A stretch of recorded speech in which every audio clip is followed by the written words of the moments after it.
Well, I want to talk for a moment or two about a big subject, but it's a really important subject. I want to talk about fatherlessness. And I'm not specifically or necessarily talking about the idea of biological fatherlessness only, although that is its own very real issue. But I want to start maybe at a high level, and we're perhaps going to come straight to the floor with question and comment with this subject before we have our own input and so forth. But I think when I say the word fatherlessness, I'm talking about this idea that societally and generationally we are suffering badly from a collective fatherlessness. There is definitely a challenge around biological fatherlessness, that way too many people have an experience of an absent father or a violent father or an abusive father or whatever. There's too many of those stories without a shadow of a doubt. And we all lose in the community as a result of that. But I think across the board, we've got government legislation that is intoxicated with trying to legislate the role of the father and the role of the man out of society. There is pressure against men being what I would call real men. You've probably heard this phrase bandied about, toxic masculinity. And I don't like the phrase, because I think what we should be talking about is we should be talking about the fact that that word masculinity has actually been hijacked and attached to the word toxic, as if somehow every single one of us was walking around with this latent potential to destroy the world. I don't believe that at all. I think a better phrase would be toxic humanity, and sadly sometimes those toxic humans are men. But I want to recover and redeem the word masculinity, because in its original translation version, masculinity is a good thing, because it means to protect, to provide, to empower others, to serve our families and our communities. I don't like the bonding of those two words, toxicity and masculinity. We need to do something about that. But when we talk about fatherlessness, we're talking about generations. You raised the point earlier around this thing that, are we really doing better generation to generation?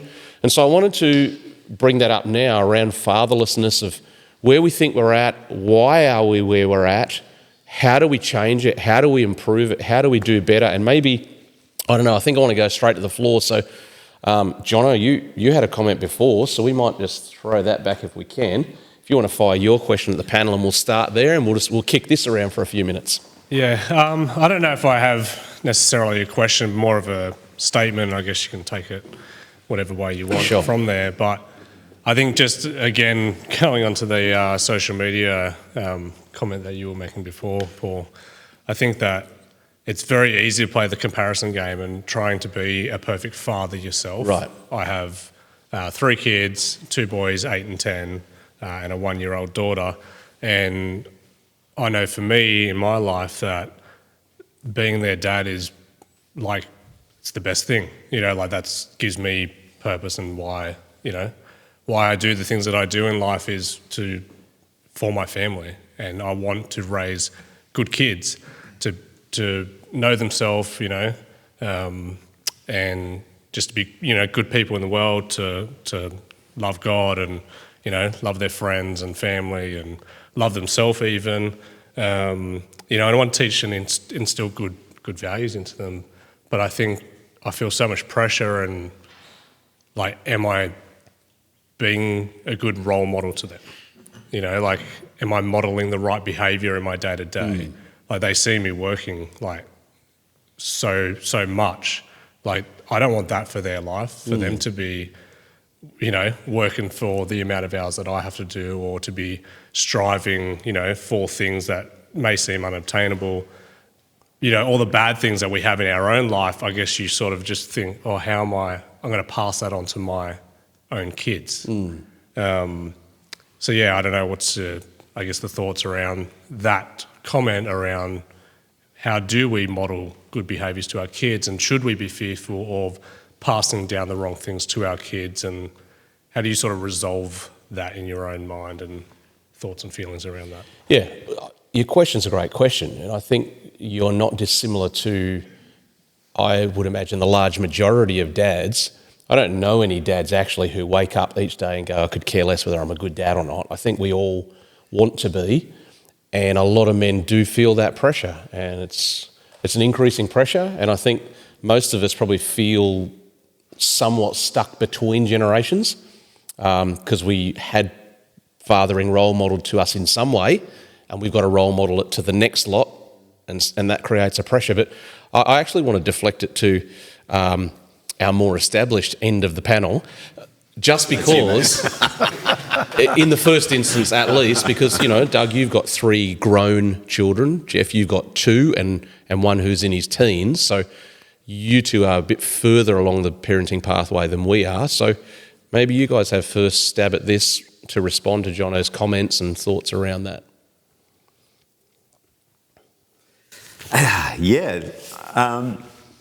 I'm hearing it first.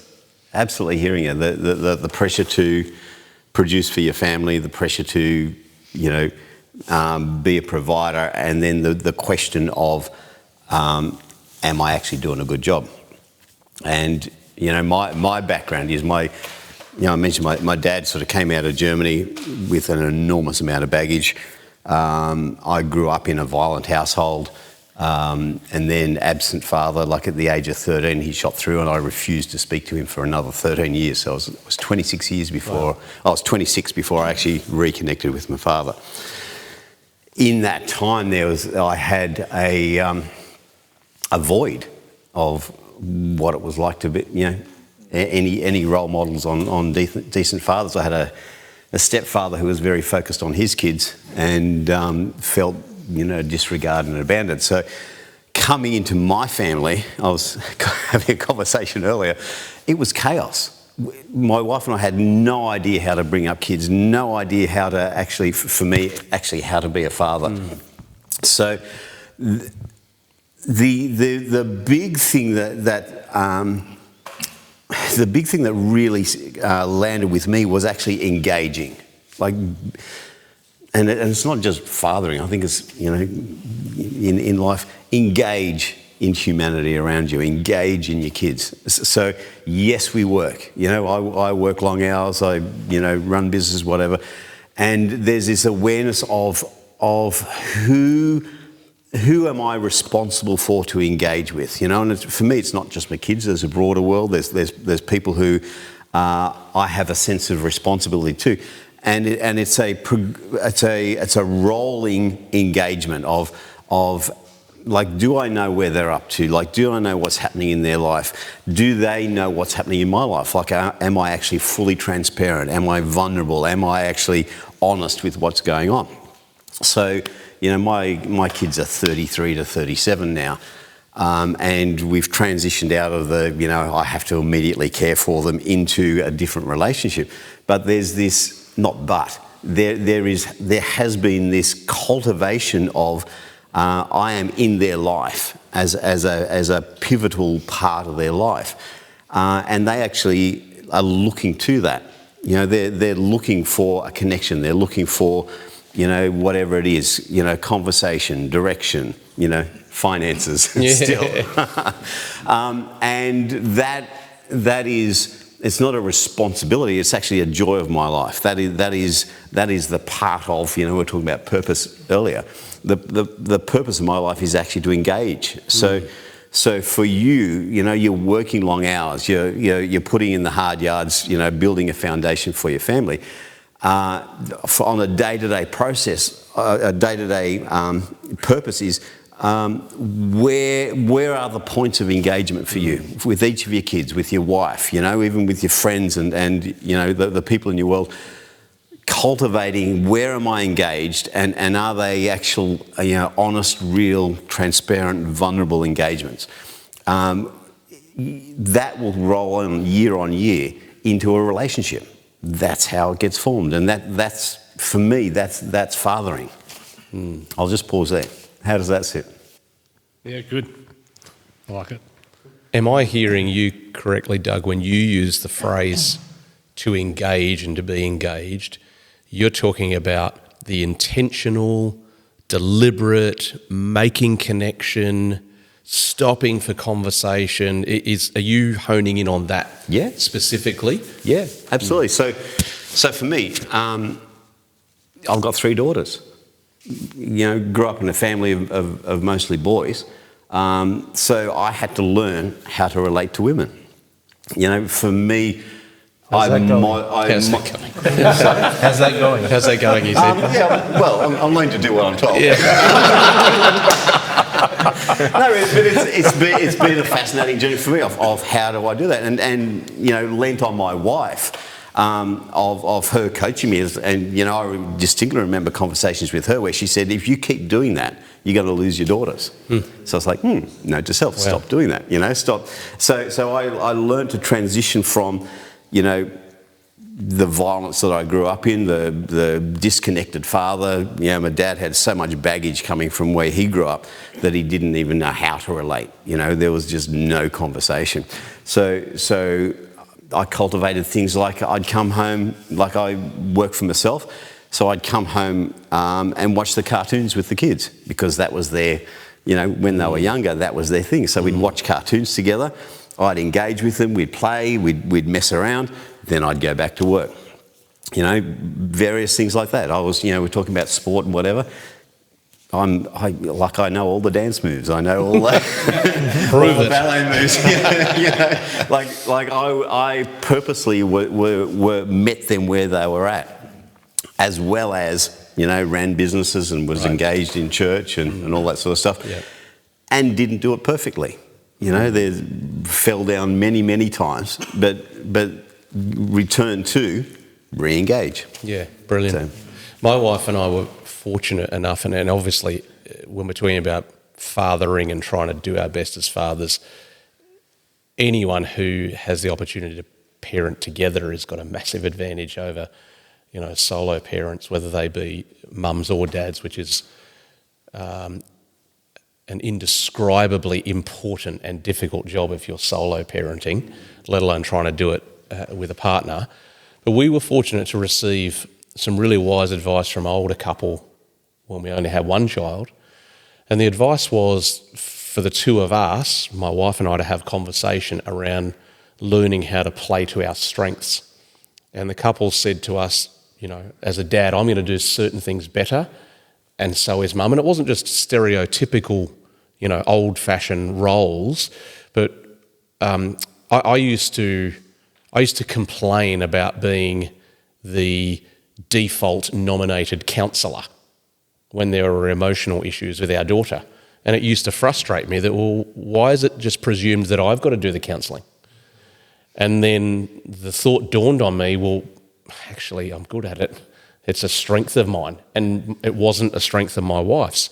My wife was very happy doing a lot of the day-to-day, making sure things were organised, and I hated that stuff. It used to drive me mad.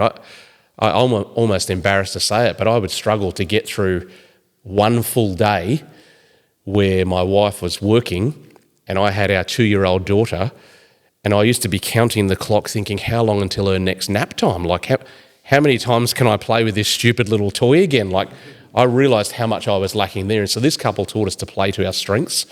And that really helped us massively, because then it achieved what you're talking about, as we now, me as a father and her as a mother, we have an engaged connection because of the intentional stuff we did that we could do. Mm-hmm. And we didn't worry about the rest of the stuff that was imperfect, you know. So for me, and you know this, I was massive about, if I can be at my daughter's netball. I used to mock the living, you know what, out of netball. I used to say to everyone, it's not even a sport, it's a game. And then my daughter went and picked it, and I was like, great. But I became a netball dad because that's what she wanted to do. And so I think it tags onto what you're saying, that thing of intentional, deliberate connection. It carves your own pathway into what eventually turns into a story of, did I do okay as a dad, you know? Do you guys want to add anything to any of that before we get other questions? Follow-up? Yeah, go for it. So this is more for Jeff and Doug, I guess. Oh, maybe you, Mick, as well. You've got older kids. Is there anything that you've got the benefit of hindsight now that your kids are older and adults?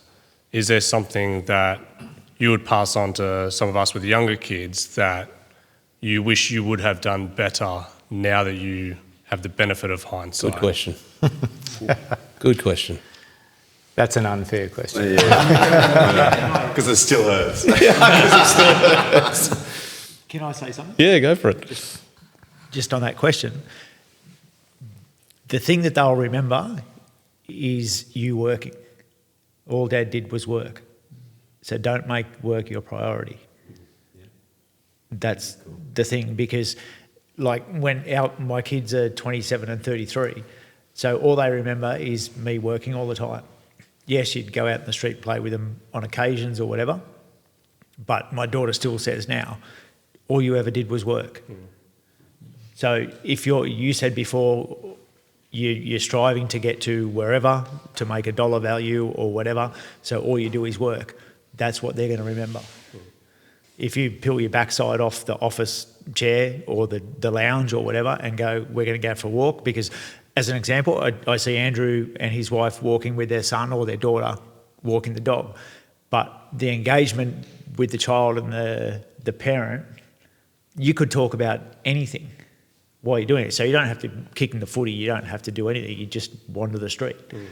But that's what the child will remember. It's that simple. Yeah. I think they want us, you know. Well, they're like dogs. They can't say that when they're young because they don't know it. They think they want the things they want from us, but actually they want us. Yeah, it's like a dog. A dog just wants to sit beside you. That's all. Except for your wants. dog. Your dog did bite me. Yeah, but you stuck your hand in his mouth. And you're still talking to each other. I forgive Gus. He's forgiven. Yeah. Well, Jeff, were you going to add something to it as well? Nat was just going to... Yeah, go for it. Pass the mic over to Nat.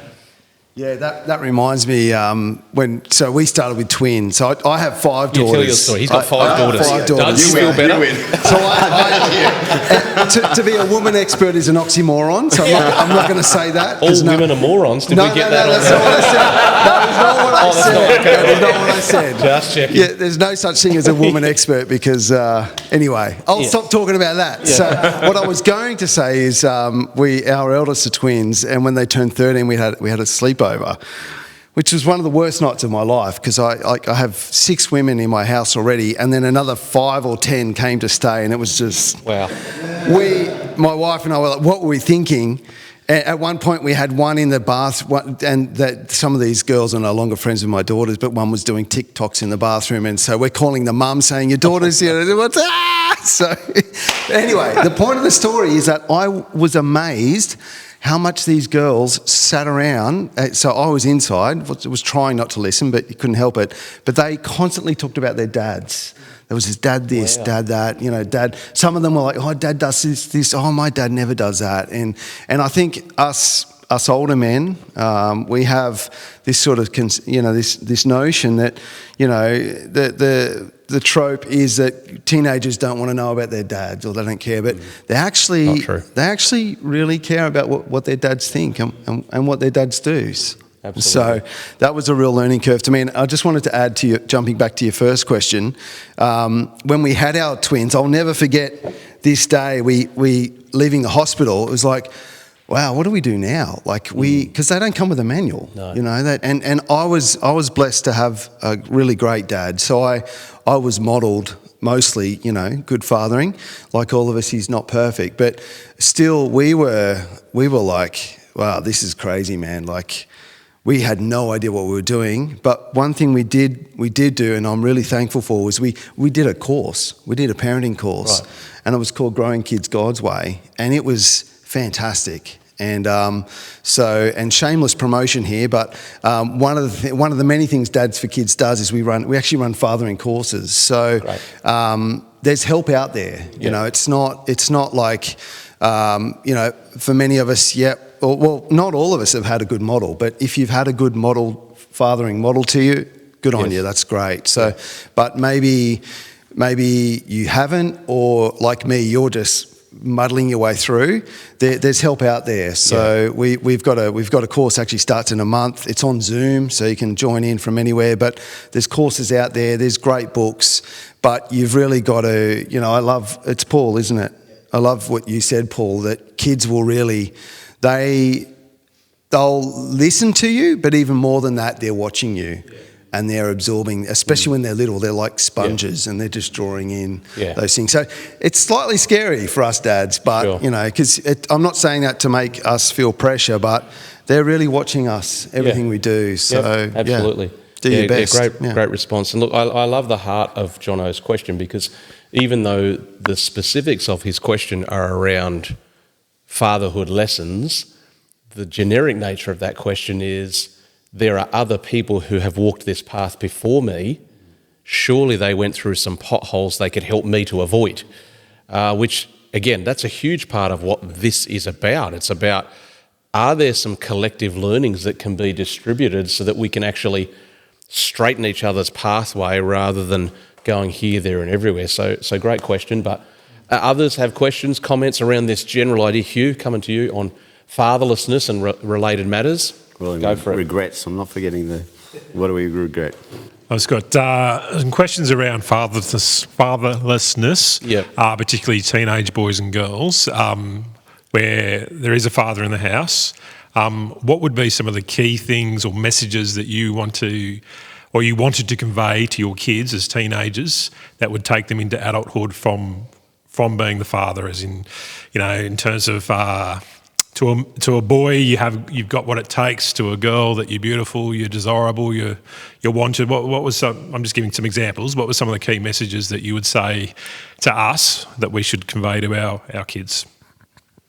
Are you talking particularly there, like coming out of teenagehood into adulthood? Yeah, coming out of teenagehood into adulthood. What would be some of those key messages?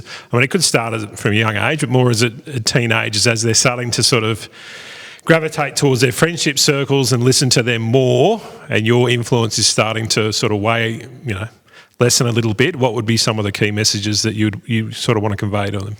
Well, I've got no idea about boys, so it's over to you guys. Look, it's a good question. It's being a dad is a pretty challenging thing, and I'm thinking of your question, but also yours, Jono, and I think you said that your kids are 10, 8 and 1. Is that right? So that's like 2 years between the eldest two and then a 7-year gap. Well, me, it was 4 years and then a 7-year gap for my 3 boys. And so on any given day, I could arrive home from work and I'd be dealing with a situation for, say, a 16-year-old boy, a 12-year-old boy, and then what's 12 minus 7? A 5-year-old boy, calling out from the toilet, come and wipe my bottom, the entire range of things, and I felt completely inadequate, to be honest, and I think that that one of the things that I would say about that situation, and it's probably gets back to the regrets, is that often men defer to the wife when it comes to the kids. And that's okay in some things, because, in the case of my wife and I, if it was up to me to organise the kids' day, it would be a disaster. But they know exactly where they are. My wife knows, like with my youngest now, because he's the only one at school, she knows exactly where he is at any given time and where he needs to be, what clothes he needs to have, and all this sort of stuff. I wouldn't have a clue. But I think my regret is that I didn't push in enough for the things that did matter, that dads really should bring. And I look back at certain events in their lives, and I do feel regret that sometimes I felt a bit detached from that because I wasn't aware enough, with a breakup with a girlfriend, for example, and in my head I thought, oh well, her loss, bad luck, whatever. It wasn't, and wasn't until maybe a year or 18 months after that situation occurred and we were talking, I was talking to him, that I realised the depth of the hurt that he, and I was clueless to it, totally clueless. And, you know, I went away from that conversation thinking, man, what an idiot, you know, like, how could you have missed that, you know, with your son? So, but it all comes down to what Doug was talking about, and that is the engagement, you know, like just you engage into their lives no matter how old they are, and that's what they want. They want you. They don't want what you can provide for. I mean, they enjoy that, but what they really want, they can't, you know, necessarily, you know, articulate it. But what they want is you. Talking about transitioning from teenagers to adulthood, there's a few things that I probably, you know, could say about that I wouldn't want to be on camera. But You're in a safe space. but you know, I think that the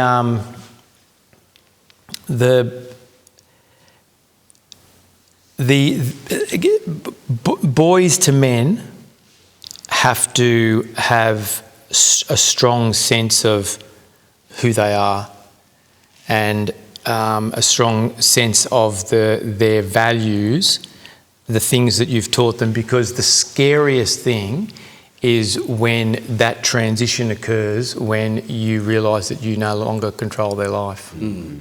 That is so scary, because all of a sudden you know, you could say you were the master of your kingdom, and you could say that door's being locked at 9 o'clock or whatever, at 9:30 or whatever, and you're not going out, or that phone, it's going to be, you know, next to my bed, not your bed. You had total control, but there comes a point in their life where if you try to keep that up, you will damage the relationship, and you need to preserve the relationship over everything.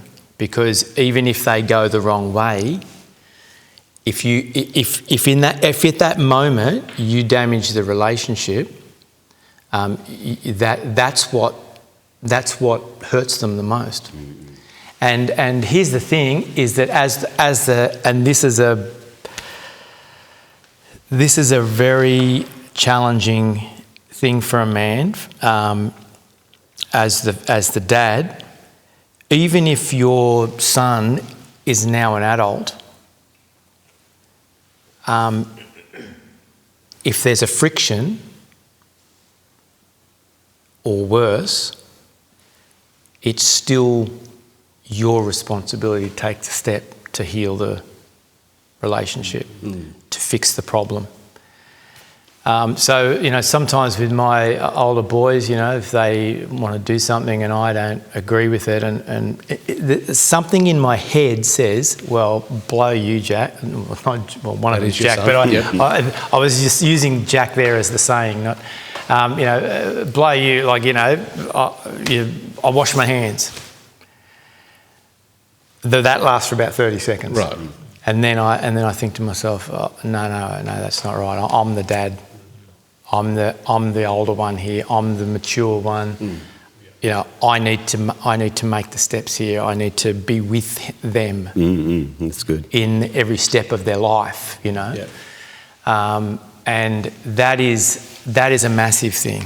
That is a massive thing to help them to transition to adulthood, and letting go, but you never lose the responsibility of being the father to the prodigal son, who runs to their child, no matter what they do. Yep. And you run to them and you put your arm around them and you unconditionally love them, because that's what lasts. So I think I went way off the track there, but you know, I think your question, your answer is from my perspective, listening to you, is you're highlighting the point is that the role is, you said, what are some messages of like how to transition them, which is a fair question, but I think there's an answer in your question, that is the responsibility is to do that, to transition them to adulthood. And, you touched on a couple of messages yourself, Hugh, and I can hear John Eldridge's reading coming through in your comments around what you say to sons and daughters and all the rest of it. And, I don't have kids as old as these two gentlemen, but I've got a daughter turning 18 in a couple of weeks. And what appears to have worked so far is I've made it my business to have explicit conversations about matters of the heart and things that matter, because I know that this release point is imminent. She already drives, she's about to finish school, she's turning 18. As much as I joke with her and I constantly sneak up on her and I say, don't you ever leave me, I know she's going to have to do her own thing, right? But we have those conversations about her graduation from being dependent on me to what does your life need to look like when you're not solely dependent on me. And so something that I do joke about, but I know I'm not joking about, we talk about her future spouse. And I say things about, what makes a good man and a good man that you look for. And I warn her about things like I say, and not everyone here, not everyone watching might necessarily agree with this viewpoint, but I say to her, if the man you marry puts his hand on you in violence, I will be at your front door. And why? Because I've got anger issues. I do have a bit of anger issues, but that's not the reason.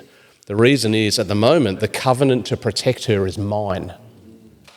When she marries, I'm going to hand over that custodial duty.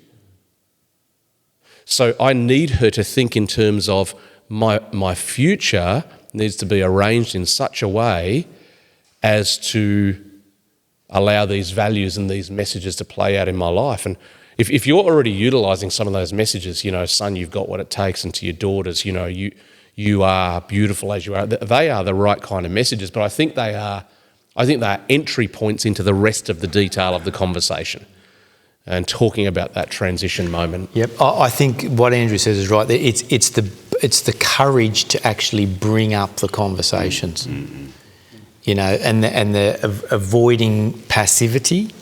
That's good. And actually being bold enough to say, and I've missed some golden opportunities. I will say that. And it's required me then to go and try and manufacture those opportunities again, but the boldness to bring it up, the boldness to ask the questions, and to be blunt. That's a massive one. I think your point there is a massive one for all dads to, if necessary, climb over whatever that hurdle is, whether it's passivity or your own learned behaviours from your own upbringing. And it goes to your other point before, it's not our kids' job to initiate with us the conversations that they need us to host with them. That's our responsibility. And Jono, you and I were talking about this a little bit previously. I think the quickest way to fail as a dad is to put your focus on the things that don't actually matter. And the things that actually do matter is things like, none of us, we don't want to live with the regret of learning later on that our kids say as 40-year-olds, I wish my dad or my mum had have had those kind of conversations with me. Why didn't they ever talk about that stuff with me? And so there is some form of a hurdle to crawl over and go, I need to do it. I need to talk. And maybe it's as explicit as, you're going to be an adult soon. How do you feel about that? So rather than trying to preside over the process, actually engage to talk about the process, find out what they're thinking and what they're viewing about it. We've danced a bit sorry, I feel like we've done the worst job of answering your question out of any of them tonight. Look, that was where I was sort of leaning towards. I guess I was then thinking about other stages of life as well, thinking of my own life, that it would have been helpful, I guess, if say parents, not just dads, were intentional about speaking about different stages of life, the changes that happen in your life. Absolutely. Or when this happens, come and speak to us about. We've got a lot of wisdom, because they've got a lot of wisdom to share. Yep. And it probably would take us to engage them in the conversation rather than they impose themselves on you. And that's part of their own generation was the same thing. They had parents that did that themselves. So I guess there's been a lot talked about intentionality, which takes discipline. I'd argue in terms of being intentional with the conversations and not being passive, as you said, or waiting for your kids to initiate the conversation, because if they don't, then you've got to force the conversation yourself, and sometimes you need to force it when they don't want to speak, but in a way that doesn't blow up in your face. Totally. And look, for those who need to hear it, I'll come to you in a sec, Doug. For those, if this is useful to any of you guys, we need to give ourselves permission for the fact that it's not wrong to observe our parents' generation and improve. What matters is the heart you do it with. Because without a doubt, we can all look at our own parents and go, oh, they were crap at that, I'll be so much better. And then that's a prideful, spiteful thing. If the attitude is different to that, and it's like, well, I don't want my kids to go through the pain or the questioning that I did as a result, therefore I can make it better for them. You know, so one of the things I've had to learn to do, I've had to learn, and I chose it, to add to that tool belt that we were talking about before around understanding inner life and emotional realities and all the rest of it, because I wasn't taught any of it. I grew up in a household, and for obvious reasons, some people get shocked when they hear me say these things. I grew up in a house that did not talk about emotional realities, ever. I grew up in a house that I don't know exactly what it was like entirely for my siblings. I know with my brother, because I've had the conversation. I did not hear I love you. I don't recall I'm proud of you once. Now, that doesn't make me as a 49-year-old want to get out a violin for myself. It used to trouble me a lot. But what it did do for me was that caused struggle in me. I don't want to pass that baton on to my kids. And so my wife had the same upbringing, didn't hear that stuff. Now, why? Because our parents didn't love us? No, I'm certain they did. They didn't possess the tools in their tool belt to access it. And so we made these choices to say, not out of spite, out of the gift we want to give to our kids, we will make ourselves climb over that hurdle and engage with that stuff for their benefit. So, you know, you spend 24 hours in our house, you will hear the words, my son, he could tone it down a bit, actually. He says, love you, Dad, because, you know, you're going from the kitchen to the bedroom and you'll be back in 30 seconds. He does love you farewells 800 times a day, which is great. But the point is we've normalised that language because in my upbringing it was not normal. So if that's useful to anyone here, those who are watching and listening, it's not wrong to look at your own childhood and go, there's a few gaps there. And if you don't do it with spite, it's actually quite a healthy thing because you give a gift in your own parenting, you know. So for you can look at that and go, well, what was I not given conversationally as I transitioned out of my own teen years, and how can I rectify it? So anyone else got questions, comments on this subject? Luke over here. Sorry, Doug, you want to chime in on that while we're passing the mic? Yep. Couple of the regret thing, which ties in with what you're talking about, Hugh, is I regret how harsh I was through the years, and not just to my girls. I regret how harsh I was to Angie, my wife, and the impact it actually had on the whole family. And I think in retrospect, there's things that I'm learning now, like you can actually be strong and focused and purposeful and kind. Like you can actually be a gentle man and still be a strong man and still hold your own. And I think, you know, like advice for, you know, young ladies growing up into womanhood, to actually hold that place where there's no conversation that's off the table.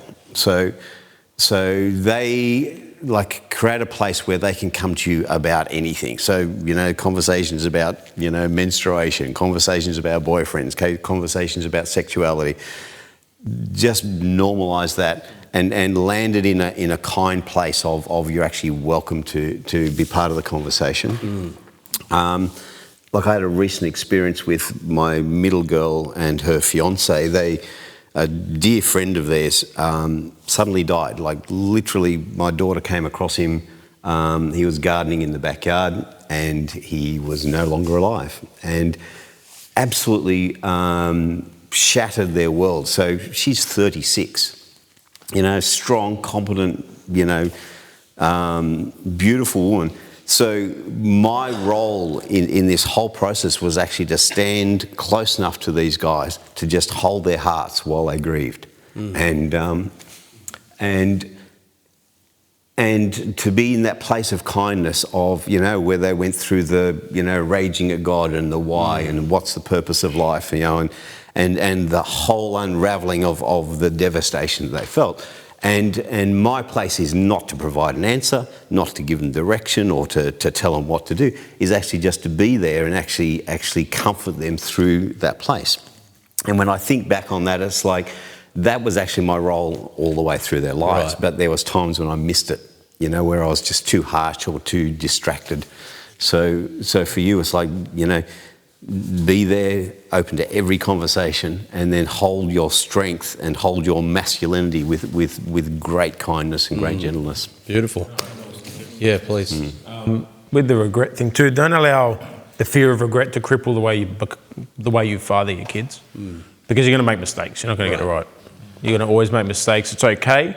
It's not healthy to accept that being okay. You always want to improve yourself. But one thing that we try to do I try to do as a father, is I want my children to value me. And I've been asked, how do you do that?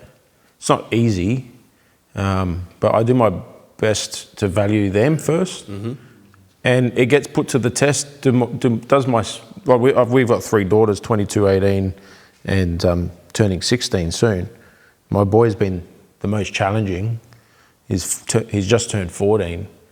And we had a bit of a tough year with him last year, I was telling you before, especially at the start of the year. And it tested us, tested the relationship. And through that process, I was also seeing, does my son actually value what I say? The way I want him to value me the way I value my dad now. My dad hasn't been perfect, my parents haven't been perfect, but I value him. I know I can call him at any moment, he'll be there. Right. So when he gets to this age, I want him to value me. And so that's one of the things that we try really, really hard. And you mentioned before about they're a sponge. So while they're young, you have, I think the amount of impact you have on your child, imagine is a graph that goes down. And you said that you get to a point where I'm not there yet, but you get to a point where that's it, they're on their own now. And so imagine the graph is like this going down. I'm kind of here now. I've got still a lot of impact on his life, but it's going to go away very quick. And I had a conversation with him a few months back, and I was telling him, you can't talk to your mum like that, you can't do this. And he actually said to me, and he goes, you do it. Uh-oh. Yeah. And in that moment, I could have said, what do you know?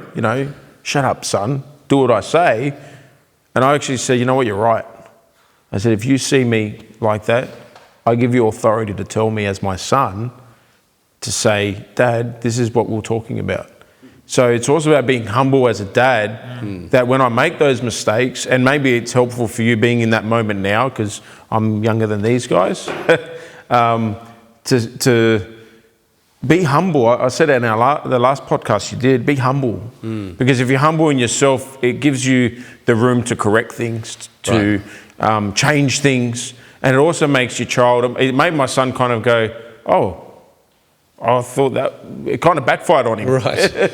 And I've seen change in him since. He still gets things wrong, so do I. But we're always trying to get better at it. Yeah. Because you're not going to get it right all the time. You're really, really not. And so don't allow that to, don't live in a prison in a way, in fear to get things wrong. You're going to get it wrong. Yeah. But if your kids value you, you can then have those conversations like the gentleman is saying. Yeah. That's going to, and I've had that conversation now where you mentioned earlier, Doug, my wife has said, if you keep doing that, your kids are not going to want to come to you. And it was hit me hard. It's I don't want that to happen. So I've got to tweak things, I've got to change things, because if I keep being abrasive, it's going to push them away. Right. I've got to be soft, gentle, knowing that the door's always open for them. And that's my 2 cents. Yeah, brilliant. Luke, I think you got the last one, mate. Go for it. It's not really a question, it's more of a comment more than anything. But speaking about fatherlessness, my dad wasn't really around when I was a kid. He was in and out of jail for a fair chunk of my life, on drugs. My mum put an ABO out on him. So he was, and even still to the point now, there's minimal contact, but I just want to encourage people that, for me, I'm seeking things now that I didn't realise that I was missing as a child. And then part of that is because I think I'm conscious that I have my own kids, and similar to what you were saying before, Andrew, about not stumbling over your parents' faults. Right. But there's value in being a dad. And like I said, it's not until I can see now the impact that it's had on me, and I'm searching out. I think I'm going on a bit of a journey where I'm searching out, not a father figure, because I feel like I'm past that, but almost like a mentor that, similar to what you guys were saying about, say, 5 or 6 strong, say, Christian brothers that you can not be fake about, right, but share life, like this is what's going on. And that's not been my experience basically my whole life, because my dad hasn't been around. But I just want to honour this group. Like, obviously you've tried to create something, Andrew, but I think there's more than going on than obviously just this part of group. So I just want to commend you guys for doing a good job, because I definitely think there's a need out there for it. I think there's a lot of kids growing up without dads. Yes. And I was saying earlier, it was a little bit of a strange thing, but it was only the other day that sometimes I go to the sauna in the morning over at Mount Enon there, and a random guy walked in, and there was me and 2 other guys, and the first thing he said was, "Hey guys, I just want to run something by you." Did not know this guy from a bar of soap, but he just said... And you're in a sauna, so... Yeah. You get very old very I was quickly. expecting the worst. I was waiting for him to get out of the way of the door so I could just give him a dash. But he just said, "Look, hey, I just wanted to say, like, I got caught up into crypto, and a friend of mine kept going, and I pulled out, and now I feel a bit jealous that he's making good money and this, that, and the other." And he paused and he just said, "I just want to know your advice." Didn't know this guy, but to me that just shows a need for what's actually going on here. Just iron sharpening iron, and asking people's experiences, and I think there's value in just sharpening each other, sharing experiences, and just learning and growing. Because I don't think it's like I think other cultures do it really well, where they say it takes a village to raise a child. True. And I don't think first world countries do that well. They almost see it like a solo, me and my wife are going to sort this out. But I think as I'm growing older, I understand that it's not just me and my wife. Like, we're sharing stories now to try and help each other in our own situations and our own kids. And yeah, I just think there's value in that, and I just want to appreciate what people have shared and what you're trying to achieve. So good on you. Yeah, really great comment. Thank you for sharing your own story in it too. You made this point around the search and journey you're on at the moment, and you used 2 phrases. You used the phrase mentor and father figure. And I think that's a great place for us to land tonight. And I want to simultaneously validate your search plus the lesson that's in it for us all, which is, I don't think you outgrow that. You know, I have no qualms in being honest with myself as an almost 50-year-old. If I can locate and identify voices, male voices for me in my life, that can be like mentors to me, absolutely, I'm into it. Like, hopefully as you get into your 4th and 5th and 6th and 7th decade, your learnings should increase, right? And your maturity and strength and all the rest of that. I don't want that to preclude me from still needing those figures and those voices. Whether you grew up with it or not, I don't think you outgrow that need. And that's a big part of what we're talking about here in this situation, is shared learnings. Sometimes people ahead of you, sometimes people at the same place on the journey with you, sometimes people who are, decades behind you who still can provoke your thinking. It's all valuable, and we need to prototype it more. And I think we need to normalise that search and not make that a weak thing, but make that a strength and an asset to say, yeah, I'm on the search for mentors in my life. I need voices who can help me go where I'm trying to go. It's such a powerful thing. So this subject here of fatherlessness, it probably warrants its own long conversation at a future point in time, all of the aspects that are related to that. But we'll probably leave it for those of you who are watching these episodes and are listening along on the podcast, if you haven't subscribed to the channel yet, love you to do that. Hit the notification bell, leave a like, and especially if you could leave a comment. If you've been listening to this and listening to the questions the guys have, no doubt it provokes some thoughts in your mind about questions you've got as well on the inside. Drop it in the comments below. I will respond to it, and we can make it part of future conversations we have here on the channel. Thanks for watching. We'll see you in future episodes.